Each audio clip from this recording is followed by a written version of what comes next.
Hello दोस्तों, आज हम सुनेंगे नाग पंचमी व्रत कथा। नाग पंचमी व्रत करने की पूजा की विधि क्या है। इस व्रत के देव 8 नाग माने गए हैं। चतुर्थी के दिन एक बार भोजन करें तथा पंचमी के दिन उपवास करके शाम को भोजन करना चाहिए। पूजा करने के लिए नाग के चित्र को लकड़ी की चौकी पर रखें। फिर हल्दी, रोली, चावल और फूल चढ़ाकर नाग देवता की पूजा करें। उसके बाद कच्चा दूध, घी, चीनी मिलाकर लकड़ी के पट्टे पर सर्प देवता को अर्पित करें। पूजन करने के बाद सर्प देवता की आरती उतारें। अंत में नाग पंचमी की कथा अवश्य सुने। नाग पंचमी व्रत की कथा। प्राचीन काल में एक साहूकार था जिनके 7 पुत्र थे। सातों की शादी हो चुकी थी। सबसे छोटे पुत्र की पत्नी श्रेष्ठ चरित्र की थी, परंतु उसका कोई भाई नहीं था। एक दिन सेठ जी की सबसे बड़ी बहू ने घर को लीपने के लिए सभी बहुओं को साथ लेकर पीली मिट्टी लेने के लिए गई, तो सभी दलिया और खुरपी लेकर मिट्टी खोदने लगी। तभी वहां एक सांप निकला, जिसे देखकर बड़ी बहू उसे खुरपी से मारने की कोशिश करने लगी। यह देखकर छोटी बहू ने उस सांप को मारने से रोक लिया। यह सुनकर बड़ी बहू ने उसे नहीं मारा और सर्प एक ओर जाकर बैठ गया। तब छोटी बहू ने उस सांप से कहा, हम अभी लौट कर आती हैं, तुम यहाँ से कहीं मत जाना। यह कहकर वह सबके साथ मिट्टी लेकर घर चली गई और वहाँ कामकाज में फंसकर सांप से किया हुआ वादा भूल गई। जब छोटी बहू को दूसरे दिन वह बात याद आई तो वह सभी को साथ लेकर वहाँ पहुंची और सर्प को उस स्थान पर बैठा देख बोली, सर्प भैया नमस्कार। सर्प ने कहा, तू भैया कह चुकी है, इसलिए तुम्हें माफ कर देता हूँ, नहीं तो झूठी बात कहने के कारण मैं तुम्हें डस लेता। वह बोली, भैया मुझसे भूल हो गई, मैं क्षमा मांगती हूँ। सांप बोला, अच्छा तू आज से मेरी बहन हुई और मैं तेरा भाई, तुझे जो मांगना है मांग ले। वह बोली, भैया मेरा कोई भाई नहीं है, अच्छा हुआ जो तुम मेरे भाई बन गए।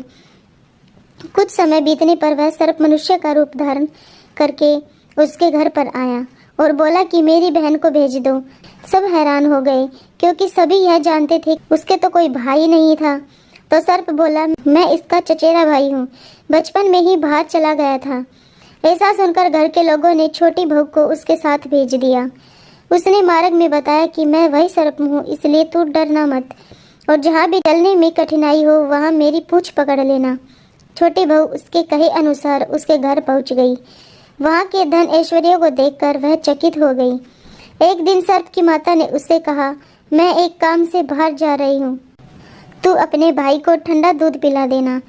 लेकिन छोटी बहू को ये बात ध्यान नहीं रही और उसने गलती से सर्प को गर्म दूध पिला दिया, जिससे उसका मुख जल गया। यह देखकर सर्प की माता बहुत क्रोधित हुई, परंतु सर्प के समझाने पर शांत हो गई। तब सर्प ने कहा कि बहन को अब उसके घर भेज देना चाहिए। तब सर्प और उसके पिता ने उसे बहुत सा सोना, चांदी, जवाहरात, वस्त्र, भूषण आदि देकर उसके घर पहुंचा दिया।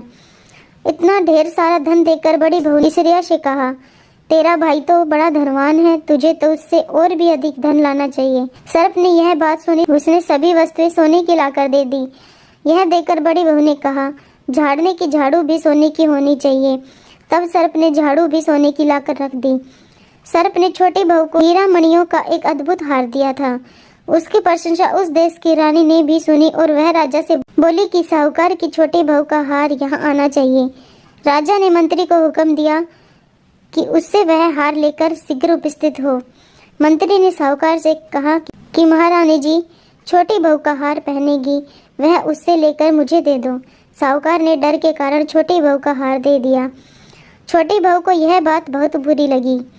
उसने अपने सर्प भाई को याद किया और आने पर प्रार्थना की, भैया रानी ने हार छीन लिया है, तुम कुछ ऐसा करो कि जब वह हार उसके गले में रहे तब तक के लिए सर्प बन जाए और जब वह मुझे लौटा दे तब हीरो और मणियों का हो जाए।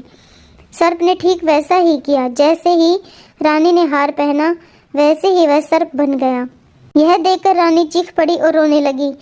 यह देख राजा ने साहूकार के पास खबर भेजी कि छोटी बहू को तुरंत भेजो। साहूकार डर गया कि राजा न जाने क्या कहेगा।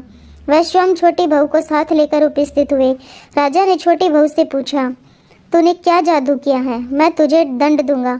छोटी बहू बोली, राजन धृष्टता क्षमा कीजिए, यह हार ही ऐसा है कि मेरे गले में हीरो और मणियों का रहता है और दूसरे के गले में सर्प बन जाता है।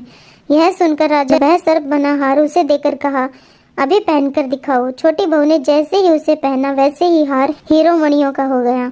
यह देखकर राजा को विश्वास हो गया और उसने प्रसन्न होकर उसे ढेर सारी मुद्राएं पुरस्कार में दे दी। छोटी बहू घर लौट आई। उसके धन को देखकर बड़ी बहू ने ईर्ष्या के कारण उसके पति को सिखाया कि छोटी बहू के पास कहीं से धन आया है। यह सुनकर उसके पति ने अपनी पत्नी से पूछा कि सही बता, यह धन तुझे कौन देता है? तब उसने सर्प को याद किया।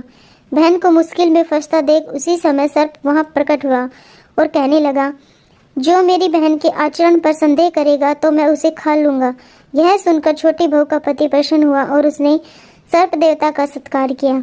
ऐसी मान्यता है कि उसी दिन से नाग पंचमी का त्योहार मनाया जाने लगा और स्त्रियां सर्प को भाई मानकर उसकी पूजा करती हैं। Thank you.